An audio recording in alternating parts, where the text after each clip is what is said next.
नमस्कार, मैं हूं जल्पा क्षत्रिय और आप देख रहे हो के न्यूज़ नेशनल। तालिबान के कब्जे में आने के बाद अब अफगानिस्तान का भविष्य खतरे में है। इस देश का अब क्या होगा कोई नहीं जानता और भारत के माथे पर चिंता की लकीरें गहरी होती जा रही है। $3 बिलियन यानी कि करीब 22,500 करोड़ रुपए के निवेश के बाद अब वो सभी प्रोजेक्ट्स अधर में आ गए हैं। लेकिन गंभीर विषय यह है कि हम देश की सरहदों की सुरक्षा और कितनी बढ़ाए, खासकर कश्मीर पर कितना और ज्यादा अब ध्यान देने की जरूरत है, और यही हमारा आज का चर्चा का विषय है। और इस पर चर्चा करने के लिए हमारे साथ जुड़ चुके हैं राजनीतिक विशेषज्ञ योगेश चुटगर हमारे साथ जुड़ चुके हैं, कांग्रेस की ओर से केयूर शाह हमारे साथ जुड़ चुके हैं और राजनीतिक विशेषज्ञ जयवंत पंड्या भी हमारे साथ जुड़ चुके हैं। आप सभी का स्वागत है के न्यूज में। आपसे शुरुआत करते हैं योगेश जी, क्या कहना चाहेंगे? अगर हम याद कर ले आर्टिकल 370, उससे पहले की जो सिचुएशन हम कश्मीर की याद कर ले तो कहीं ना कहीं देश का हिस्सा होते हुए भी कश्मीर कुछ अलग सा रहता था। वहां पर भी इस तरीके से पत्थरबाजी के लिए वहां की जो यंग जनरेशन है उसको बहकाया जाता था, यानी और वहां पर आतंक की जो प्रवृत्ति थी वो पहले बहुत ज्यादा प्रमाण में देखने को मिलती थी। यानी ये बहुत जरूरी फैसला था जो शायद सही वक्त पे ले लिया गया। 370 को हटाने के पहले कश्मीर में किसका शासन चल रहा था? 1947 से 2019 तक मैंने देखा कि कश्मीर में भारत का शासन तो नहीं था, कोई और लोग चला रहे थे। क्योंकि कश्मीर में हमारा तिरंगा झंडा हम नहीं फड़का सकते, तो अगर वो भारत का ही भाग था तो उसमें भारत का ही वहां शासन था, तो हमारा तिरंगा क्यों नहीं लहरा सकते हम? ये प्रश्न मेरे मन में आज भी है कि अगर हमारा देश है और हमारा शासन है तो हमारा राष्ट्रध्वज तो कम से कम वहां हम रख सकते हैं। लेकिन 1947 से अभी तक सिर्फ 3 परिवारों का वहां शासन चल रहा था। और जैसे कि हमने देखा था हमारे कश्मीरी पंडितों को जिस तरह से हटाया गया, वो सीन आज उसकी कोई वीडियो देखे तो आपको ऐसा ही लगेगा कि जैसे कि ये आज अफगानिस्तान में जो हो रहा है वही सीन उसी टाइम था। हाँ, सब हिंदू पंडितों को, कश्मीर पंडितों को मार मार के निकाला गया, उनकी महिलाओं के साथ जो बर्ताव किया गया वो भी आज हम जो देखते हैं अफगानिस्तान में वही था। तो इसी तरह से 370 के पहले वहां पर जो व्यवस्था थी, ठीक है, वहां से 2-4 मेंबर हमारे लोकसभा में आते थे, किसी को हम सेंट्रल मिनिस्ट्री में भी लेते थे, लेकिन कश्मीर में क्या करना क्या नहीं ये तो वही लोग नक्की करते थे। तो मैं समझता हूं कि कश्मीर में उस टाइम पर हमारा शासन था या नहीं वो एक क्वेश्चन मार्क है। तो मोदी गवर्नमेंट आने के बाद अमित शाह ने पार्लियामेंट में जो 370 को हटाने का प्रस्ताव रखा और पार्लियामेंट ने जिस तरह से पास किया, उसके बाद कश्मीर में कुछ स्थिति बदल गई है। वहां पर अभी ये 15 अगस्त को हमने देखे बहुत से सीन, वहां पर हमारा तिरंगा दिखाई दिया था, वहां पर राष्ट्रध्वज को सलामी दी गई, वहां के नागरिक भी राष्ट्रध्वज को सलामी दे रहे थे। ये जो सीन था, उसके पहले का जो था वो सब तालिबानी नहीं था, लेकिन ये आतंकवादी, इसको नाम जो भी दे, वो आतंकवादियों का राज चलता था, या तो कोई ऐसे लोगों का राज चलता था कि वो भारत का राज था, ऐसा तो हम नहीं कह सकते। जी बिल्कुल। जयवंत जी, आपकी ओर आना चाहूंगी, क्या कहना चाहोगे? अगर हम बात करें कश्मीर की तो और सुरक्षा को वहां पर मजबूत करना कितना जरूरी हो गया है, क्योंकि अगर हम अफगानिस्तान और तालिबान की लड़ाई में देखते हैं कि वहां पर अमेरिका के बल पर पहले वहां पर था, जो इतने साल तक अफगानिस्तान सेफ रहा, लेकिन जैसे ही अमेरिकी सैनिक वहां से लौटे तो तालिबान ने कब्जा ले लिया और वहां पर जो भ्रष्टाचार था या दूसरी जो उनकी नीति थी, यानी डिफेंस बहुत ही उनका कमजोर था। और वो अंदरूनी लड़ाई की वजह से ही और वो राजनेताओं की वजह से ही शायद अफगानिस्तान इतनी आसानी से तालिबान के कब्जे में हो गया।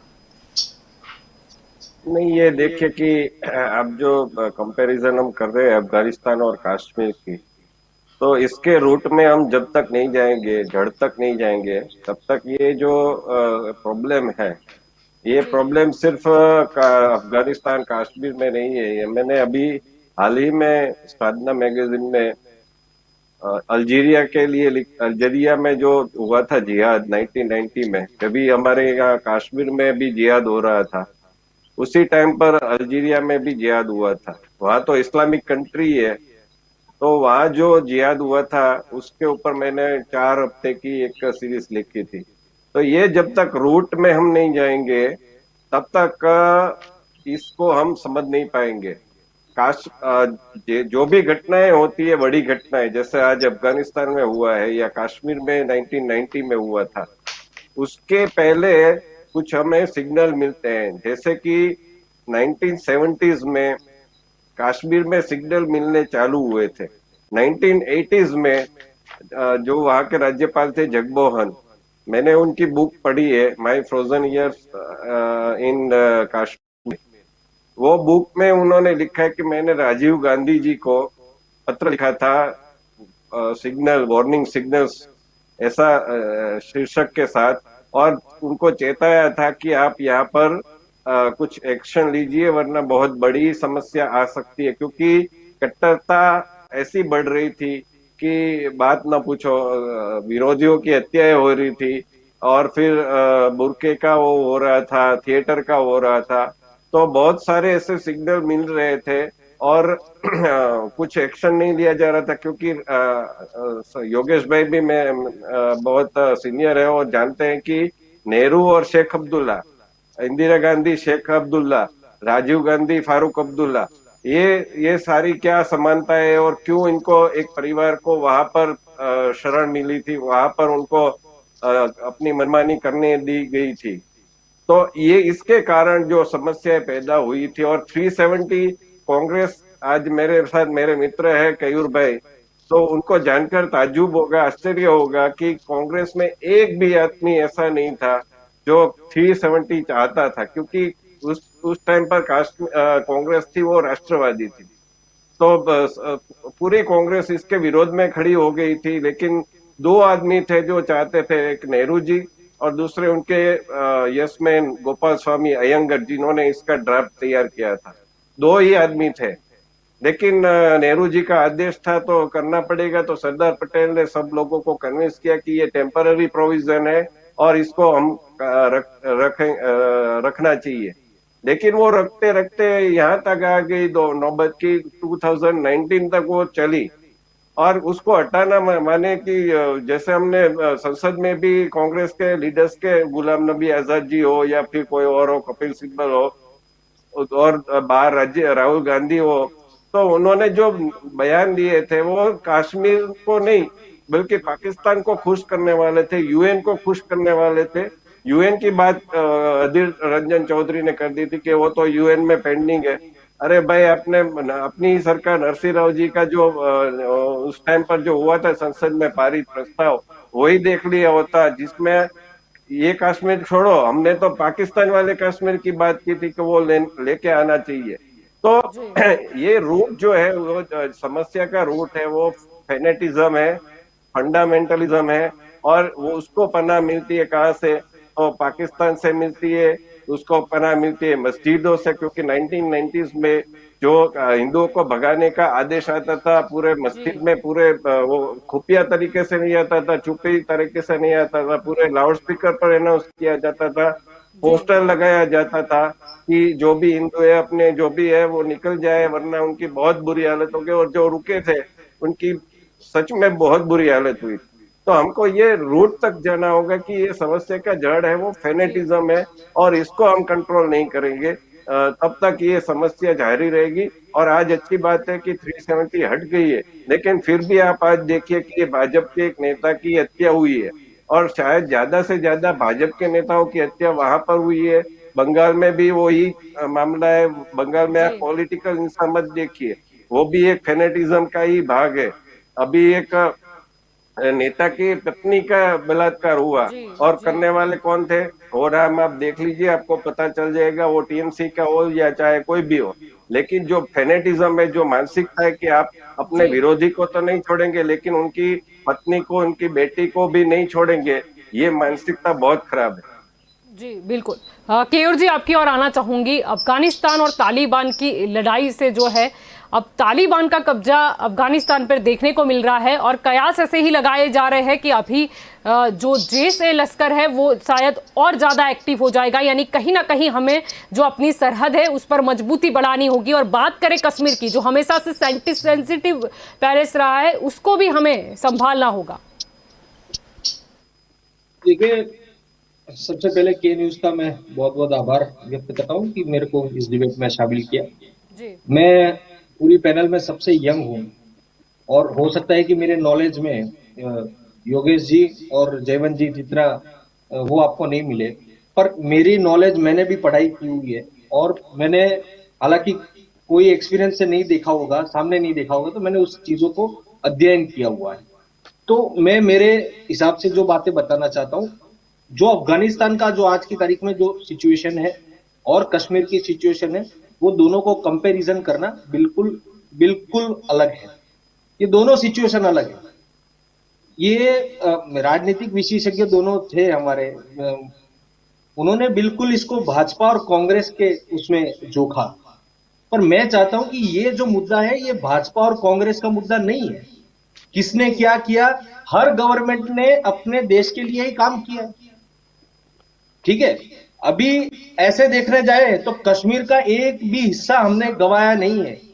देश में 1947 की आजादी के बाद सिक्किम और गोवा के प्रदेशों को भारत में जोड़ा गया और भारत में बहुत सारे देशों की मांग हुई, तब भी हमारी सरकारों ने, हमारे नेताओं की जान चली गई।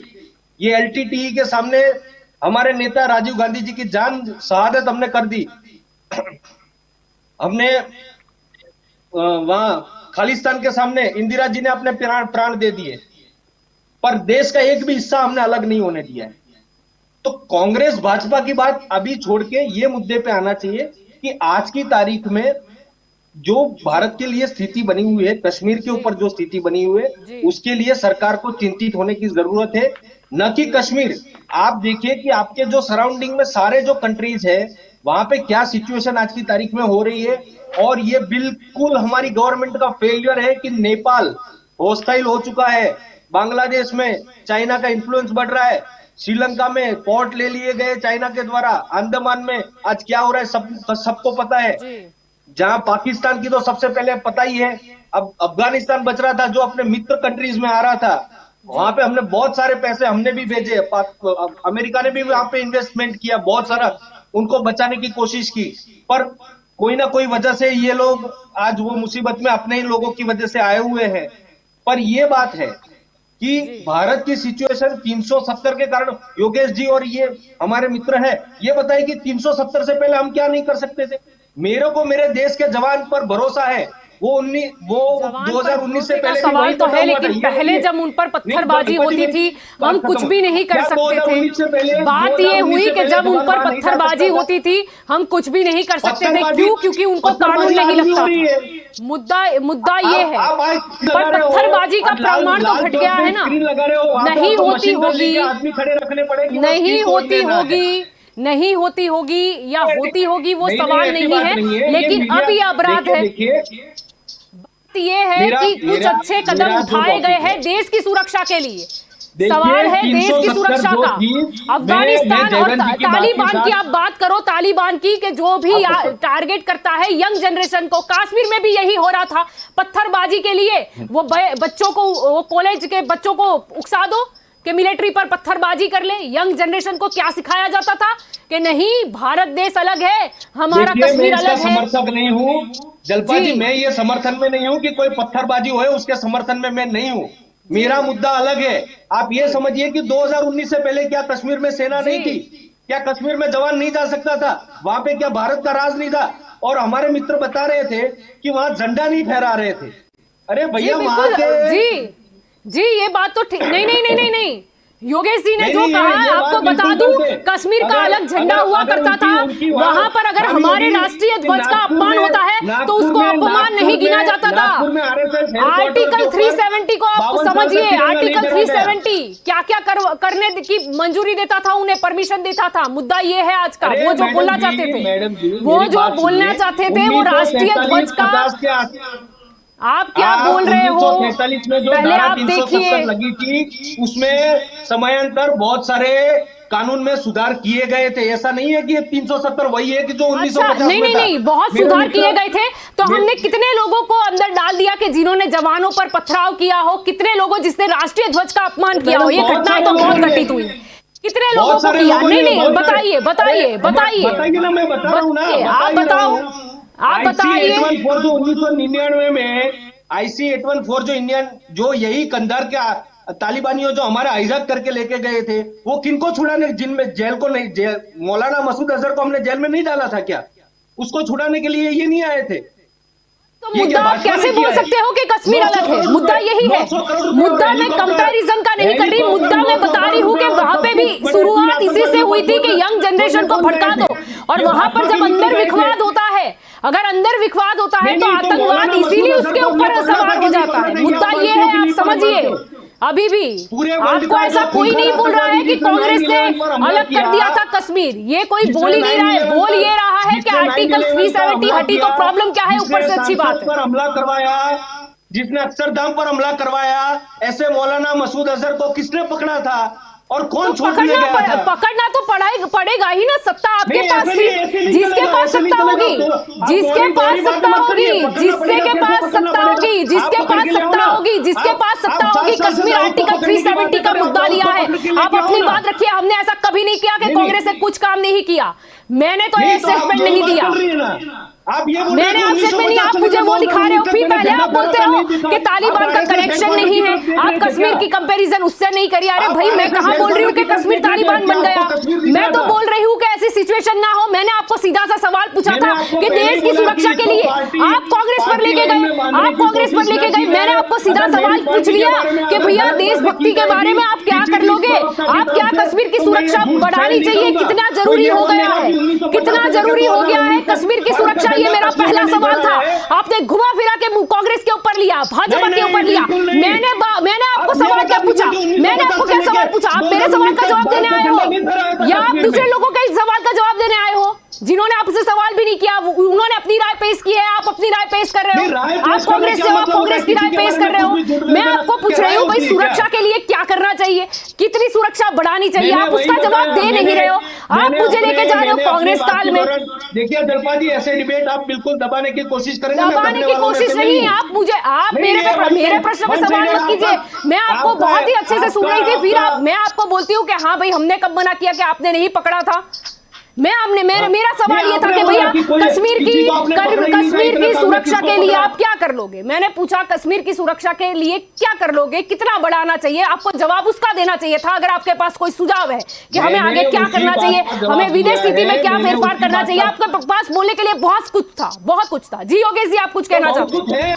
जी योगेश जी, जी ठीक है, केयूर जी और भी गेस्ट है। जी योगेश जी बोलिए। पहले मैं एक क्लैरिफिकेशन करना चाहता हूं कि मैं न तो भाजपा के साथ हूं, न तो कांग्रेस के साथ, या कोई भी पॉलिटिकल पार्टी से कनेक्टेड नहीं हूं, किसी का समर्थन नहीं करता हूं। हम लोग तो सिर्फ न्यूट्रल हमारा एनालिसिस करते हैं। लेकिन कांग्रेस वाले को जो कहना है, केयूर भाई ने कहना है, वो कह दिया। कांग्रेस ने बहुत अच्छा काम किया, उसके लिए हम सलाम करते हैं। आज सवाल ये है कि कश्मीर में ये अफगानिस्तान की जो घटना हुई, उससे क्या फर्क पड़ेगा, भारत को अभी क्या सुरक्षा के लिए क्या क्या करना पड़ेगा, वो आज का सवाल है। अगर 370 नहीं हटा होता तो शायद हम लोग वहां पर कुछ एक्शन लेने में इतने कामयाब नहीं होते थे। आज देखिए, कश्मीर अफगानिस्तान के जो प्रेसिडेंट थे अशरफ गनी, वो मैं बताऊं आपको, 1996 में, उसके पहले तालिबान का ही वहां पर शासन चलता था। अमेरिका ने 1996 से 2001 तक वहां पर तालिबान का जो राज चलता था उसको हटा के उनका लश्कर, उसका सैन्य वहां पर भेजा और 2001 से 2021 तक ये अमेरिकी सैन्य ने वहां पर सब कंट्रोल किया और तालिबान को कुछ कंट्रोल में रखा। और आज प्रेसिडेंट बाइडेन का जो स्टेटमेंट आया है उसके अनुसार अमेरिकन सैन्य ने, वो आर्मी ने अफगान आर्मी को तैयार किया था, उसको ट्रेनिंग दी थी कि वो तालिबान से या कैसे भी किसी के साथ कैसे वो पेश आ सकते हैं। लेकिन प्रेसिडेंट बाइडेन बताते हैं कि यह हमारी ट्रेनिंग के बाद भी अफगान आर्मी फेल हुई, वो कुछ नहीं कर सकी और अमेरिकन सैन्य को अफगानिस्तान छोड़ने के बाद सिर्फ 103 डेज में, 103 दिन में ये तालिबान अभी सक्सेसफुल हो गए और अफगानिस्तान का जो राष्ट्रपति भवन था उसको उन लोगों ने कब्जे में कर दिया और अशरफ गनी वहां से भाग छूटे। अभी वो कहां गए मालूम नहीं है, लेकिन रशियन एम्बेसी से जो मैसेज आया है वो ये कहता है कि वो चार कार और हेलीकॉप्टर भर के पैसा लेके भाग गए। वो इसमें कितना सत्य है वो अभी मालूम नहीं है, लेकिन ये रशियन एम्बेसी से ये मैसेज आया है। तो इस तरह से अफगान गवर्नमेंट जो थी उसका आर्मी सक्सेसफुल नहीं हुआ और इससे आज क्या परिस्थिति हुई कि अफगान गवर्नमेंट है नहीं, वहां पर अभी अफगानिस्तान को तालिबान बोले या तो इस्लामिक स्टेट ऑफ अफगानिस्तान बोले, ऐसा कुछ हो रहा है और नया नाम चल रहा है मुल्ला अब्दुल गनी, वो शायद अभी अफगानिस्तान के प्रेसिडेंट बनेंगे। लेकिन आप देखिए ये जो परिस्थिति हो रही है इसमें एक बात, आज हमारे अहमदाबाद के एक अफगान स्टूडेंट जो अहमदाबाद में स्टडी करने आया है उसने बताया कि वहां ये जो तालिबान लोग हैं वो कट्टर सुन्नी है और आप जानते हैं कि सुन्नी शिया का वहां पर कोई भी देश में हो वहां ये झगड़ा चल रहा है। तो जो शिया लोग हैं वहां पर उसके पर वो बॉम्ब फेंकेंगे, उसको जिंदा नहीं रहने देंगे, ये अहमदाबाद के एक स्टूडेंट ने बताया। तो अफगानिस्तान के साथ अपने रिश्ते बहुत अच्छे थे, हमारा मित्र देश था और वहां पर हम लोगों ने हॉस्पिटल के लिए, उसके पार्लियामेंट हाउस बनाने के लिए फंड भी दिया। मुझे एग्जैक्ट फिगर मालूम नहीं है but it is more than 80,000 crore या ऐसा कुछ है। तो भारत ने कुछ इस तरह से मित्र देश होने के नाते उनको मदद की और अफगानिस्तान में भी कुछ शांति से चले ऐसा ट्राई किया। वहां पर एक पोर्ट है वो भी हमको मिला था ताकि हम पाकिस्तान को कंट्रोल कर सके। मैं एग्जैक्ट नाम बोल सकता हूँ, याहार ऐसा कुछ है। तो वो पोर्ट भी हमने वहां पर विकसाया। तो इस तरह से हमने अफगानिस्तान को मदद करने की बहुत कोशिश की। लेकिन आज का दिन 15 अगस्त के दिन वहां पर तालिबान का अभी शासन हो गया। अफगानिस्तान गवर्नमेंट अभी कोई है नहीं, तालिबान गवर्नमेंट ही है। और आज के दिन में जो समाचार आया है उसमें पाकिस्तान और रशिया दोनों ने ये नई गवर्नमेंट को मंजूरी दे दी है।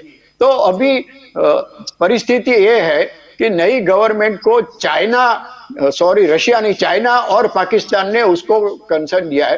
तो चाइना और पाकिस्तान हमारे भारत के विरुद्ध क्या क्या कर रहे हैं वो कहने की कोई जरूरत नहीं है, लेकिन अभी हमको ये ध्यान में रखना चाहिए कि पाकिस्तान भी अभी तालिबान जैसा ही हो जाएगा। ये संदेह की बात है, कुछ टाइम का सवाल है। और पाकिस्तान तो वैसे भी उनका जन्म हुआ उस दिन से कश्मीर के ऊपर उनका ध्यान था, कश्मीर को कैसे हम लोग ले लेवे, लेकिन आज तक वो नहीं ले सके। हाँ, थोड़ा सा भाग गया, वो इसमें किसकी गलती थी वो आज बात करने का समय नहीं है, लेकिन वो पीओके गया। तो बाकी का कश्मीर जो है वो हमने संभाल लिया है और 370 के जाने के बाद कश्मीर में विकास भी हो सका है। हम हमारी मिलिट्री भी वहां ठीक से बॉर्डर पर रख सकते हैं।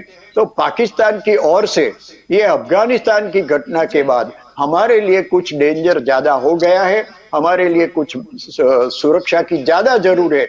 और जी भारत भारत की सरकार उसके ऊपर ध्यान से विचार कर रही है। जी हाँ, जी ये बात सही है कि भारत जी की चारों ओर चाइना ने कुछ न कुछ किया है, जी लेकिन वो तो 1962 में भी किया था, वो भी हमको याद है।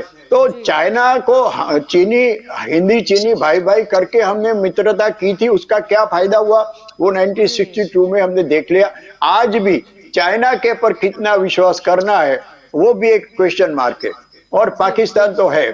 तो कश्मीर को बचाने के लिए हमको अभी ज्यादा ध्यान देना पड़ेगा, उसके लिए कुछ डिप्लोमेसी करनी पड़ेगी, ये मेरा जी ख्याल है। जी बिल्कुल। जयवंत जी आपकी ओर आना चाहूंगी यहाँ पर। जैसे कि योगेश जी बता रहे थे कि जब किसी समुदाय की बात आती है, किसी धर्म की बात आती है, तो कई अक्सर ये भी देखा जाता है कि विवाद बढ़ जाता है, कुछ मिसकम्युनिकेशन हो या कुछ शब्दों का खेल उसे हम कह दें। अगर हम बात करें तो भारतीय मुस्लिम समुदाय को तालिबानियों के साथ जोड़ना कितना उचित, क्योंकि हमने पहले भी देखा था ये सिचुएशन, पहले भी हमने यहाँ पर हिंदू मुस्लिम वाला खेल देखा है, चाहे उसका कनेक्शन राजनीति से हो, लेकिन अक्सर ये होता है कि जब भी ऐसा कोई मुद्दा जब गर्माता है तब सियासत पे भी उसका असर पड़ता है और कहीं ना कोई उसके फायदे के लिए ये सारे तड़जोड़ करता रहता है। एक बात ये है कि फेनेटिज्म है वो हर हाल में बुरा है, किसी भी जी पंथ के साथ कनेक्टेड हो जी आप, फेनेटिज्म से कोई प्रगति नहीं कर सकते। जी हमने बिल्कुल पाकिस्तान को देखा है, इराक को देखा है, ईरान को देखा है, सीरिया को देखा है, बहुत सारे ऐसे देश है, और सऊदी अरबिया को भी देखा है, यमन को भी देखा है, ट्यूनिशिया को भी देखा है। बहुत सारे ऐसे देश है, और सऊदी अरबिया और ये जो देश है यूएई, तो इनके पास अगर पेट्रोलियम ना होते तो इनकी क्या हालत होती। और आज ये हम देखना पड़ेगा कि सऊदी अरेबिया और यूएई है वो एक लिबरलिज्म की तरफ निकल पड़े हैं। सऊदी अरेबिया में अभी हाल ही में दो डिसीजन ऐसे हुए कि एक जी तो लाउड स्पीकर है मस्जिद पर रहता है, उसको आप रिस्ट्रिक्शन करना पड़ेगा। और दूसरा नियम है कि नमाज के वक्त पहले जो दुकानें बंद करने का आदेश आता था, अभी नमाज के समय दुकान खुली रख सकते हैं। तो हमारे यहाँ क्या होता है, हमारे यहाँ सेक्युलरिज्म का ऐसा चाशनी चढ़ाकर एक पॉलिटिकल और दूसरे अनेक क्षेत्रों में ये होता है कि उसमें सेक्युलरिज्म कोई अपने आप में गलत बात नहीं है, लेकिन जो सूडो सेक्युलरिज्म है और जो सेक्युलरिज्म जो एक पंथ को विशेष को उसकी फेनेटिज्म बढ़ाने का काम करती है कि आप वहां से कुछ सरगस नहीं निकाल सकते, कुछ कार्यक्रम नहीं कर सकते। अगर मोहर्रम और दुर्गा पूजा साथ में आता है तो दुर्गा पूजा आप नहीं कर सकते पश्चिम बंगाल के अंदर। तो ये जो फेनेटिज्म है, अभी हम हाल में देखा कि केरल में बकरी ईद के ऊपर लॉकडाउन की छूट दे दी गई, तो केरल में उस टाइम से लेकर 20,000 50,000 केस रोज आने लगे। तो ये क्या था, ये एक पॉलिटिकल एपीजमेंट था, तुष्टीकरण की नीति थी, और वो खिलाफत आंदोलन से कांग्रेस गांधी जी और इनके द्वारा चला आ रहा है कि आप एक वर्ग को खुश रखिए। और वो वर्ग कौन है?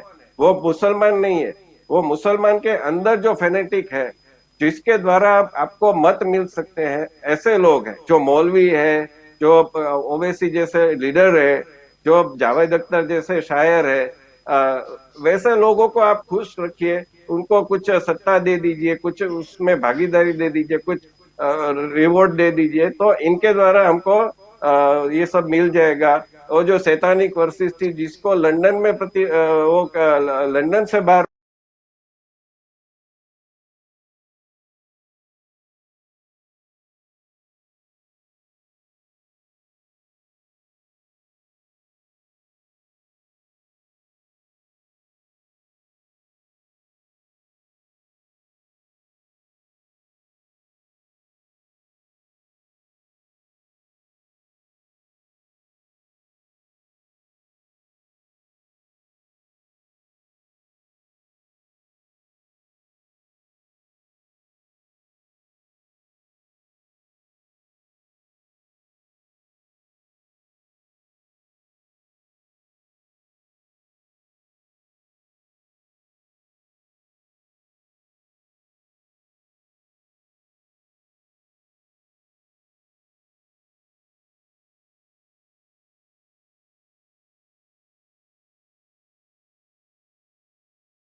Lyra,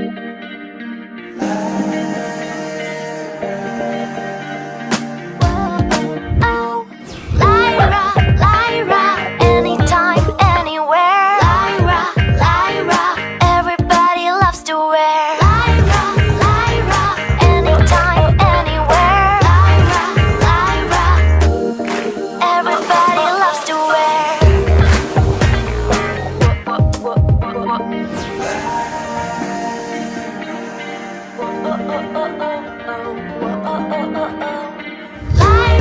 Lyra, anytime, anywhere. Lyra, Lyra, My life, loves to wear. my Lyra.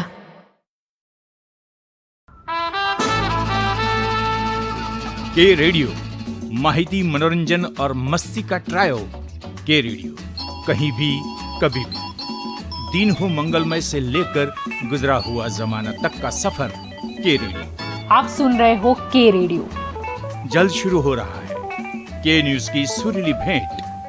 के रेडियो आप सुन रहे हो के रेडियो, कहीं भी कभी भी। आप हमें डाउनलोड कर सकते हैं, लाइक कीजिए, कमेंट कीजिए, सब्सक्राइब कीजिए और सुनिए के रेडियो। कहीं भी कभी भी। मैं हूँ आपकी आज जलपा। रे रे रे रे मारी सवार, ये गाना सुना ही होगा आपने। चलो सुबह हो गई, मस्ती की कश्ती, दिन का सफर सुहाना, एक शहर एक नजर, जनवाणी, सुनहरी दोपहरी, ये शाम मस्तानी, ढल गया दिन, नगमों की बारात, गुजरा हुआ जमाना, फिर वही रात है, मनोरंजन, माहिती और मस्ती के साथ। आप सुन रहे हो के रेडियो, कहीं भी कभी भी।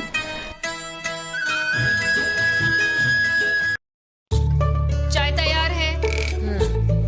मैं चेंज करके आती हूँ। मैं चेंज करके आती हूँ। मैं चेंज करके आती हूँ। लायरा का नया कलेक्शन, बहाने कम पड़ जाएंगे पर स्टाइल्स नहीं। Lyra, time to style.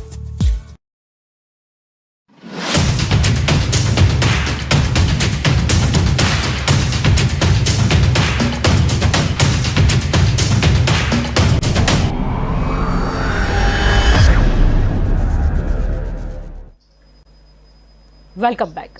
तो दंगल देश का में आज का हमारा ये मुद्दा है और इस पर ही हम चर्चा कर रहे हैं कि आगे भारत को अपनी सरहदें और कितनी मजबूत करनी होगी और कितनी सुरक्षा का ध्यान रखना होगा। केयूर जी, आपकी ओर आना चाहूंगी। क्या कहना चाहोगे? अभी जो अफगानिस्तान और तालिबान का अगर हम एग्जाम्पल देख ले तो वहां पर यह भी था कि वहां पर भ्रष्टाचार बहुत अधिक बढ़ गया था। शायद उसकी वजह से भी वहां की जो डिफेंस था वो इतना मतलब उसका स्तर गिर चुका था कि वो लोग डिफेंस न कर पाए और कुछ राजनेता जिन्होंने पहले ही हाथ खड़े कर दिए, शायद उसकी वजह से और पहले हार गया, क्योंकि तालिबान की ओर से भी ये कहने को आया ऐसा निवेदन आया कि हमें नहीं पता था कि इतनी जल्दी और इतनी आसानी से जीत मिल जाएगी। जी बिल्कुल। देखिए, ये थोड़ा पॉलिटिकल नहीं है, फिर भी मैं आपको ये चीज बता देता हूँ कि जैसे बहुत सारे देशों ने अफगानिस्तान की मदद करने की कोशिश की कि ये जो सिचुएशन में अभी चले गए वो ना जाए जी। उसके लिए बहुत सारे देशों ने अपने पैसे दिए, अपने बहुत सारे जैसे योगेश जी ने भी बताया था कि 80,000 करोड़ नहीं, कम से कम 2 लाख करोड़ रुपए भारत ने वहां पे इन्वेस्टमेंट किए थे। वहां की संसद बनाने के लिए, संसद के सामने जो रोड बनी है वो भी भारत ने बनवाई थी। वहां पे जो पोर्ट थे उसका भी विकास किया था और बहुत सारे हॉस्पिटल को लेकर बहुत सारे इंफ्रास्ट्रक्चर में भारत ने अपना सहयोग दिया था। तो और भी देशों ने वहां पे सहयोग दिया था, पर जो सिस्टम में फेलियर था, कहीं ना कहीं जो लैग था कि जहां पे जो ट्रेनिंग के लिए मान ले 1000 सैनिकों की ट्रेनिंग के लिए इन्फॉर्मर्स जो वहां पे लोकल लेवल पे बनाने थे, उसके लिए जो पैसे जा रहे थे उसमें से वहां पे ग्राउंड पे 200 लोग ही रेडी हो रहे थे। तो जो 3 लाख की सेना अमेरिका के टाइम पे छोड़ के गए, वो सेना अभी 93,000 की सेना रह के गई। मतलब 30% वो सेना वहां रह गई और उनकी विलिंगनेस इतनी नहीं रही कि हम कैसे भी करके हमारे देश को बचा ले। क्योंकि सेना में भी कोई हिस्सा, एक धड़ा ऐसा था कि उनको डर था कि अगर हम आज इनके सामने लड़ेंगे तो कल उठ के इनका शासन आ जाएगा और हमको मार देंगे। और आज इसीलिए अफरा तफरी मची हुई है कि शायद जो लोग तालिबान के खिलाफ थे जी आज वही लोग भागना चाह रहे हैं। और वहां पे और कश्मीर में मुद्दा अलग है। जैसे वहां पे शिया और सुन्नी की बहुत बड़ी लड़ाई है, हमारे मित्र ने भी कहा, वो बात बिल्कुल सही है। और जी। जो लड़ाई है कश्मीर के जो मुद्दे हैं वो अलग है। और कश्मीर में सालों से हमारी सेना वहां पे अपना गढ़ बनाए हुई है, जहां के फोर फ्रंट्स पे भारत की हर बॉर्डर पहले मजबूत थी और आज की सरकारें भी उसको और मजबूत करने का काम कर रही है, ये भी मानते हैं। पर मेन चीज ये है कि कोई भी इसको पॉलिटिकल एंगल से अगर इसको देखेंगे तो ये बात बिल्कुल कश्मीर के लिए खराब है। मेन चीज ये है कि भारत को अभी संभलने की स्थिति में आना चाहिए। जैसे देखा जा रहा है कि भारत को चारों तरफ से अलग अलग प्रयास किए जा रहे हैं घेरने के, और उसमें चाइना हो और देश हो, उसमें हमको हमारे परमानेंट जो फ्रेंड्स है और हमारी जो पॉलिटिकल स्ट्रेटेजी है उसको दुरुस्त करने की जरूरत है। जी जो हमारी स्ट्रेटेजी आजकल ये हो गई है कि हर देश को हम अपना मित्र बनाते हैं, तो उसके जगह हमारे जैसे रशिया सालों से उसने हमारा साथ दिया है, आज भी हम रशिया के साथ जुड़े हुए हैं, पर उसको वो रिश्तों को और भी स्ट्रेंथन करने की जरूरत है। और हमारे जो आसपास देशों में जो माया जाल बिछाया वो चाइना ने, उसको हम कैसे काउंटर कर सके उसके लिए अलग से एक रणनीति बनाने के लिए भी सरकार को अलग से हालांकि कर ही रहे होंगे, पर उसके साथ भी उसको दुरुस्त एकदम ताकत से साथ दुरुस्त करना चाहिए कि जैसे नेपाल में कैसे लड़ा जाए, जी और हर बांग्लादेश पहलू में पर आज गौर जो करना चाइनीज होगा। इन्फ्लुएंस हो रहा है उसके लिए, और सारे देशों में आप श्रीलंका में कैसे लड़ सकते हैं उसके लिए हर देश की अलग एक स्ट्रेटेजी बना के भारत को कैसे करके अपनी रणनीति आगे क्लियर करनी चाहिए। जी बिल्कुल। तो हमारे साथ रास्ता विशेषज्ञ जयदेव जोशी भी जुड़ चुके हैं। आपका स्वागत है जयदेव जी। सवाल मेरा आपसे यही रहेगा कि कश्मीर को सुरक्षित रखना अब और कितना ज़्यादा जरूरी, क्योंकि अगर हम बॉर्डर की चिंता करें तो पहले पाकिस्तान था, चीन था, लेकिन कहीं ना कहीं अफगानिस्तान पर जो तालिबान का कब्जा आया है तो कयास ऐसे ही लगाए जा रहे हैं कि अब आतंकवाद को और ज़्यादा बढ़ावा मिलेगा और इसकी सीधी असर शायद कश्मीर पर भी पड़ सकती है। जी डेफिनेटली आपका कहना एकदम सही है। कश्मीर को सुरक्षित रखने में भारत को और भारतीय सेना को अब ज्यादा जोर लगाना पड़ेगा। ऐसा क्यों? इसके कुछ कारण हैं। एक, जिस तरीके से तालिबान का समर्थन पाकिस्तान करता आया है, और हमारे साथ जयवंत जी और योगेश जी जो कि दोनों ही बड़े ही वरिष्ठ पत्रकार और राजनीतिक विशेषज्ञ है, वो भी इसके ऊपर कह पाएंगे कि इमरान खान ने ऑन रिकॉर्ड जाके यह कहा है कि ये दबाए हुए लोगों की आजादी का युद्ध है। तो इसी लाइन के ऊपर वो लोग शायद कश्मीरियों की आजादी की, जो आजाद कश्मीर वो बुलाते ही हैं, ये होगा, पाकिस्तान का समर्थन रहेगा। नंबर 2, जिस तरीके से तालिबान की गिरफ्त में आने के बाद वहां का इकोनॉमी क्रैश हो जाएगा, व्यवसाय के लिए कुछ नहीं रहेगा, तब उस हालात में मर्सिनरीज जिसे कहते हैं, भाड़ूती गुंडे जिसे कहते हैं, वैसे लोग हर बार आईएसआई रिक्रूट करता है और भेजता है। ये लोग कुछ पैसों के लिए यहाँ पे आना पसंद करेंगे। तीसरा, रेफ्यूजी क्राइसिस हो जाएगा। पाकिस्तान और अफगानिस्तान के साथ जुड़ा हुआ जो स्पिन बोलदाक इनका विस्तार है, वो रेफ्यूजी क्राइसिस वहां से जब आएंगे तो उनके पास न काम है, न कुछ करने के लिए कोई ऐसा एवेन्यू है जहां पे वो कोई अच्छा अपना कुछ कर सके, तो ऐसे लोग भी आएंगे। चाइना अपने इंटरेस्ट को संभालने के लिए पाकिस्तान अधिकृत कश्मीर में से जो उनका हाईवे और रूट जाता है, उधर भारत तंग रहे, तकलीफ में रहे और चीन और पाकिस्तान का प्रभुत्व रहे, इसलिए हो सकता है ऐसे कई लोगों को वहां पे, और या फिर उस रास्ते से घुसाने की कोशिश करेगा, उस रास्ते को संभालने के लिए। तो इन सारे फैक्टर्स को देखते हुए भारत को कश्मीर की सुरक्षा के लिए एकदम ही चौकस और पहले से ज्यादा चौकन्ना रहना पड़ेगा। योगेश जी, आपकी ओर आना चाहूंगी।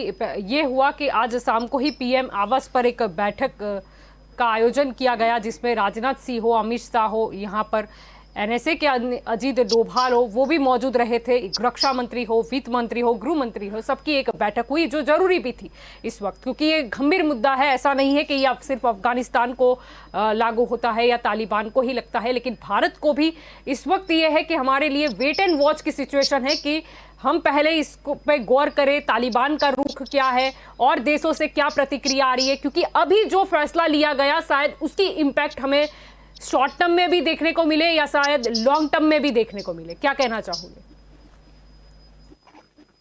जैसे जयदेव जी ने कहा कि भारत को पूरी तरह से चौकन्ना रहना पड़ेगा, क्योंकि हमारे चारों बाजू से घेरे हुए इधर पाकिस्तान है या चाइना है, ये इन लोगों ने तो यही और जैसे जयदेव जी ने बताया वो अपना इमरान खान की बात, इमरान खान तो अभी पूरे दुनिया में भीख मांगते हुए फिरते हैं, फिर भी उनको कश्मीर के लिए कंसंट्रेट करना है और अपने देश में क्या करना है उसको मालूम नहीं है, लेकिन कश्मीर के लिए क्या करना है, भारत को कैसे गाली देना, वही काम उनका बचा है। अच्छा, मैं अफगानिस्तान की अभी बात करूं तो काबुल में हमारे भारत के कितने लोग थे, उनको पूरी दुनिया में सिर्फ भारत ने उनको एयरलिफ्ट किया है। अमेरिका, यूएस और यूके दोनों ट्राई कर रहे थे, लेकिन भारत के 2 प्लेन, एक दिल्ली गया और दूसरा जामनगर गया और इन लोगों को बचाया गया। हमारा आर्मी का प्लेन जो गया वो काबुल के पर 1 घंटे तक घुमा और फिर इनको नीचे उतरने की परमिशन मिली। तो इस तरह से ये भारत की पहली सफलता है कि विश्व में कोई नहीं कर सका, वो हमारे भारत ने वहां पर किया और जो हमारे इंडियन थे, भारतीय थे, उनको रेस्क्यू किया। और भी लोग अभी बहुत है वहां पर, उनको भी रेस्क्यू करना पड़ेगा। लेकिन ये अभी सवाल पूरे विश्व को ये टच करने वाला है। मैं कोई धार्मिक बात नहीं करूंगा, लेकिन ये जो लोग हैं तालिबान वाले, उनका क्या सिस्टम है मैं बताऊं। जब उनका पहले शासन था तब कोई मैथमेटिक्स नहीं पढ़ सकता था, कोई स्टूडेंट साइंस नहीं पढ़ सकता था, सिर्फ धार्मिक ज्ञान दिया जाता था। ये हकीकत है और ये आज हमने सुना हमारे अहमदाबाद के एक स्टूडेंट के द्वारा, फ्रॉम हॉर्सेस माउथ, तो ये कहीं बताई हुई बात नहीं है। और सिर्फ धार्मिक कट्टरता वही तालिबान का एक मात्र उद्देश्य है। और पाकिस्तान, वो तो उसके पास तो कोई विचारधारा तो है नहीं। अभी तालिबान वाले आ गए तो वो लोग खुश हो गए कि चलो भारत के साथ हमारा युद्ध अगर होगा तो तालिबान का हमको सहयोग मिलेगा। तो पूरा कश्मीर बचाने की सवाल नहीं है, पूरा भारत में कहीं नुकसान न हो वो देखना पड़ेगा। जयदेव जी उसके बारे में ज्यादा बता सकते हैं कि ही इज फ्रॉम मिलिट्री और वो रक्षा विशेषज्ञ है। हम लोग तो पॉलिटिकल बात करते हैं कि इससे आज जो यूएन में सिक्योरिटी काउंसिल की मीटिंग हो रही है और फॉर्चुनेटली भारत उसकी अध्यक्षता कर रहा है, तो इसमें अफगान का प्रश्न का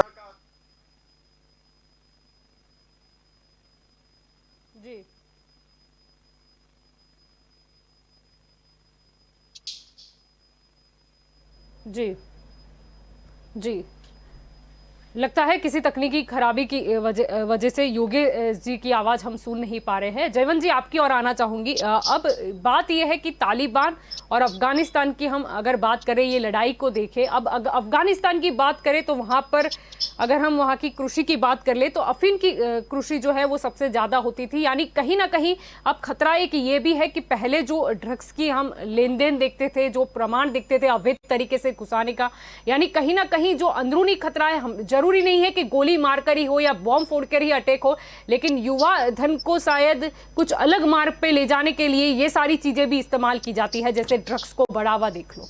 यानी हमें हर मुद्दे पर नजर करनी होगी। बिल्कुल, आपने सही कहा और जयदेव जी ने भी इसको विस्तार से रखा, वेरी पॉइंटेड वे में, बहुत लंबी बात नहीं की उन्होंने, लेकिन उनकी बात से जो हमें क्लू मिलता है और आपने जो सवाल उठाया है वो उसको जोड़कर देखे तो फिर से मैं वही बात पर आऊंगा कि जैसे पंजाब उड़ता पंजाब कैसे बन गया, आज गुजरात में कैसे वो करोड़ों की ड्रग्स पकड़ी जा रही है, कैसे राजस्थान में क्या हो रहा है, और ड्रोन का क्या क्या हो रहा है। तो इसको हम सिर्फ कश्मीर तक सीमित रखेंगे। केरल में आईएसआईएस के क्यों जा रहे हैं वहां पर, भावनगर और राजकोट से आईएसआईएस के क्यों जा रहे थे। तो ये सब, इसको हम कनेक्ट नहीं करेंगे, इसके बिंदु नहीं जोड़ेंगे और सिंगुलरली एक ही मुद्दे पर फोकस करेंगे, तो इसका हमें हल नहीं मिलेगा। सिर्फ कश्मीर देखेंगे, सिर्फ अफगानिस्तान देखेंगे। हाल ही में पाकिस्तान में गणेश मंदिर पर हमला हुआ, क्यों हुआ? एक 8 साल के बच्चे को ब्लास्फेमी का केस लगा दिया। उसका कसूर क्या था? मदरसे के अंदर उसने सुसु कर दी थी। तो इसके कारण आप ब्लास्फेमी का घटना करेंगे। हुई, मूर्ति तोड़ने की घटना बहुत हाँ, ही शर्मनाक। तो इसके बाद वो गणेश मंदिर को तोड़ा गया। और बांग्लादेश में क्या हुआ? बांग्लादेश में भी 4 मंदिर को तोड़ा गया, 10 मूर्ति को तोड़ा गया। तो ये सब पूरी जो इसकी समस्या है, जड़ है फेनेटिज्म, इसको आप जहां तक नहीं देखेंगे। अमेरिका ऐसा मान रहा था good terrorism bad terrorism, America ने तालिबान को सपोर्ट किया था रशिया को हटाने के लिए। तो जो अमेरिका ने गलती की थी उसकी सजा उसको मिल गई 9/11 के स्वरूप में। आज रशिया और चीन ये कर रहे हैं, तो इसका मतलब नहीं, ये नहीं है रशिया को तो उस तालिबान ने ही हटाया था 1979 में, आप देख लीजिए इतिहास। तो फिर भी वो रशिया क्यों सपोर्ट कर रहा है? मेरे मित्र केयूर भाई ने कहा कि रशिया हमारा बहुत अच्छा मित्र है। बिल्कुल गलत बात है, कोई किसी का मित्र नहीं, अमेरिका भी नहीं है, कोई नहीं है। ये कोई हमारा मित्र नहीं है, हमारा मित्र हम ही है। हमको ही लड़ाई लड़नी है और इसका हल हमें अपने तरीके से ही निकालना होगा। क्योंकि 1965 में ताशकंद में जो हुआ था वो एक बहुत कलंकित इतिहास है रशिया का, तो वो आप हमको देखना होगा। और इसकी जो जड़ है, जड़ तक जहाँ तक नहीं पहुंचेंगे, फेनेटिज्म जो बढ़ रही है और पॉलिटिकल पार्टीज इसके अपेजमेंट करती है जहां तक, तो वो जब तक बंद नहीं होगी। अरविंद केजरीवाल ने भी सब इमामों के तनख्वाह बढ़ा दी, तो ये जब तक बंद नहीं होगा तब तक ये समस्या खत्म नहीं होने वाली। जी जी बिल्कुल सही कहा आपने केयूर जी। आपकी और आऊंगी जयवंत जी, जो अभी बता रहे थे कि कहीं ना कहीं सियासत हर मुद्दे पर हो जाती है। जैसे शायद अब डर तो ये है कि तालिबान का ये जो मुद्दा आया है, अगर हम आने वाले इलेक्शन के साथ जोड़ दे तो कहीं डर है कि यूपी और उत्तराखंड के चुनाव में तालिबान का डर ना कोई पार्टी दिखाने लगे, चाहे कोई भी पार्टी हो। जी केयूर जी। जी, डिबेट जो है वो देश के मुद्दों पे जी और देश एक बन के बात है। अब जब से मैं दिल बोलना चाह रहा हूँ, फिर भी मेरे को भाजपा और कांग्रेस की वो बातों में ले जाना जा रहा है। फिर भी मैं आपको बताता जी, हूँ, आपको ले जाया नहीं जा रहा है, कहीं ना कहीं आप ही नहीं, कांग्रेस की गुणगान कर रहे थे। जब मैंने आपसे पहला सवाल किया था कि कश्मीर की सुरक्षा के लिए हम क्या कर सकते हैं, और इसीलिए मैंने आपको ये प्रश्न दे दिया। आप कुछ बता भी रहे थे सियासत वाला, इसलिए मैंने आपको ये प्रश्न दिया है कि बोल लीजिए। नहीं जलपा जी मैं आपकी बात नहीं कर रहा हूँ। यहाँ पे जब मैं बात कर रहा हूँ, हमारे मित्र बता रहे हैं कि वो पॉलिटिकल अपीजमेंट को टीएमसी में दिखाई देता है, पर उत्तर प्रदेश में नहीं दिखाई देता है। वहाँ के लोकल बॉडी इलेक्शन होते हैं और वहाँ पे क्या होता है, महिलाओं के साथ क्या होता है, औरतों के साथ, और वहाँ के लोकल लोगों के साथ क्या होता है, कैसे उनके पर्चे छीने जाते थे, तो हमारे मित्र को नहीं दिखेगा, क्योंकि देखने का तरीका है। मैं वहाँ पे जलपा जी, हमने भाजपा की कोई बात नहीं की है, हमने कोई पॉलिटिकल बात नहीं की है, हमने सिर्फ डिफेंस की बात की है। तो ये पॉलिटिसाइज मत करो इस डिबेट को। भारत के संरक्षण के लिए, भारत के डिफेंस के लिए बात करो। आम आदमी पार्टी अफगानिस्तान और आज कश्मीर का मुद्दा तो है ना, ये सब मुद्दे मैंने तो उठाया नहीं, आपने भी नहीं उठाया। मैं ये बोल रहा हूँ कि आप अफगानिस्तान और कश्मीर नहीं, इसकी जड़ तक जहाँ तक नहीं जाएंगे ये सब होता रहेगा। जी जयदेव जी यहाँ पर कुछ कहना चाहते हैं। जी जयदेव जी आप कुछ कह पाए? जी जड़ का संबंध है कि आपकी जड़। जलपा जी मैं सिर्फ ये कहना चाह रहा हूँ,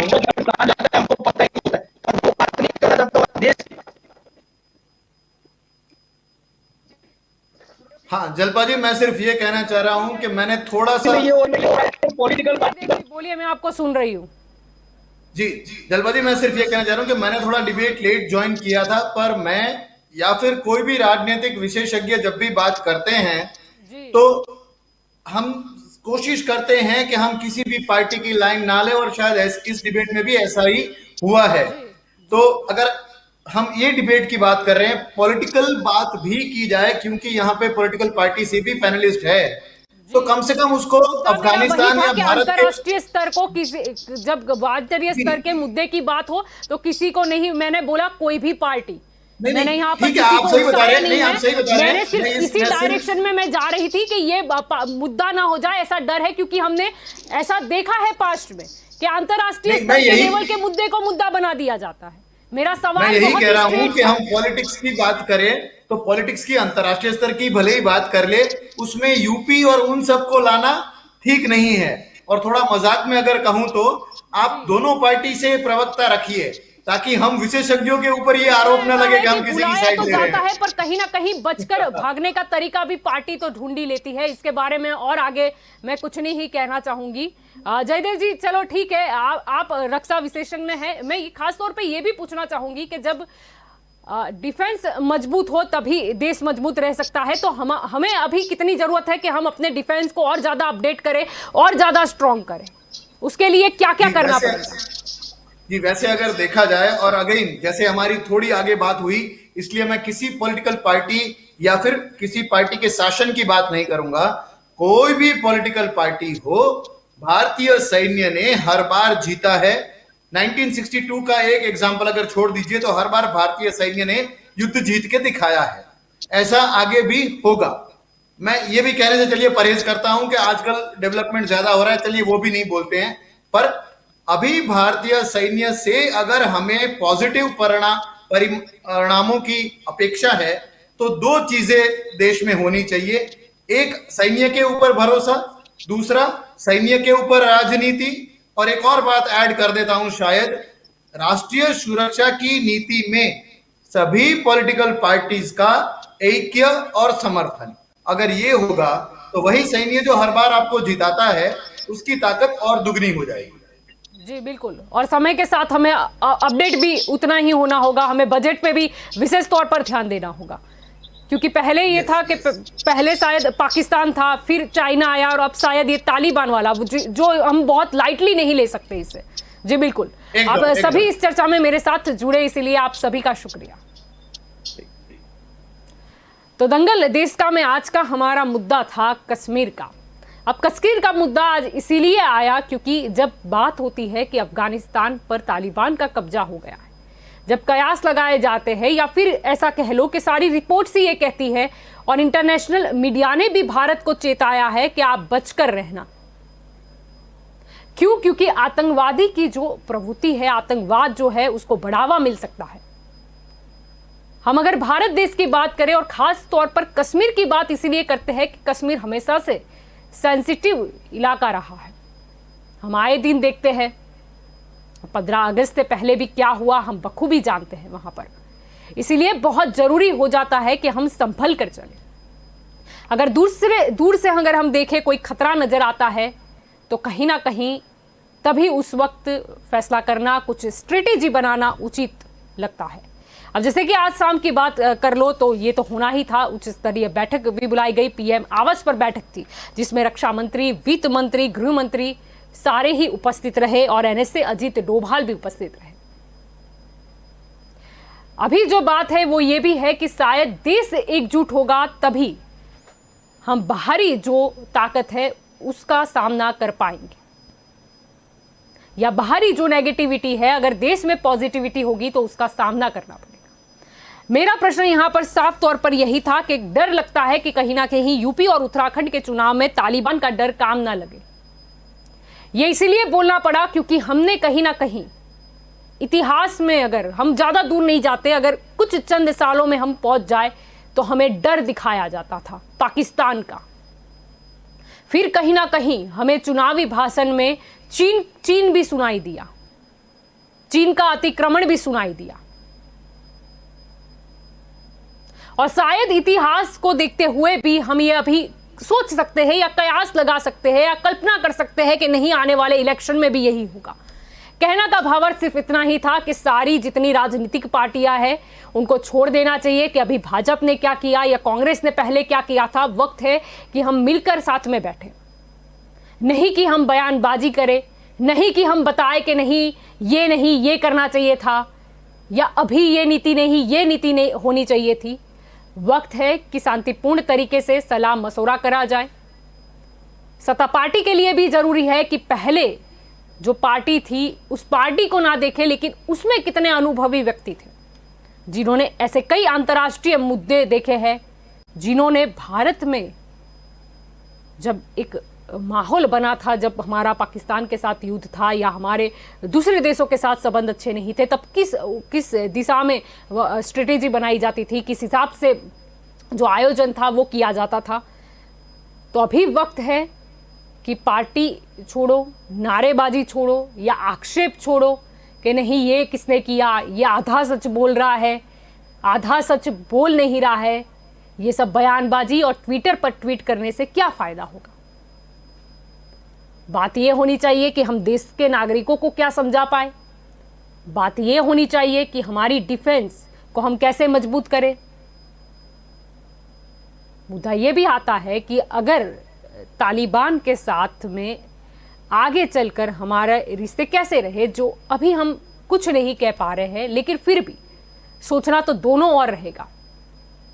सोचना यह भी रहेगा कि अगर हम किसी जगह स्टेप लेते हैं, जैसे तालिबान के साथ हमारे अच्छे संबंध रहे, तो आगे क्या होगा। या फिर तालिबान की कुछ नीति हमें नहीं सूट होती, अगर उनके साथ फिर भी हमारा इतना नहीं जचता तो क्या होगा।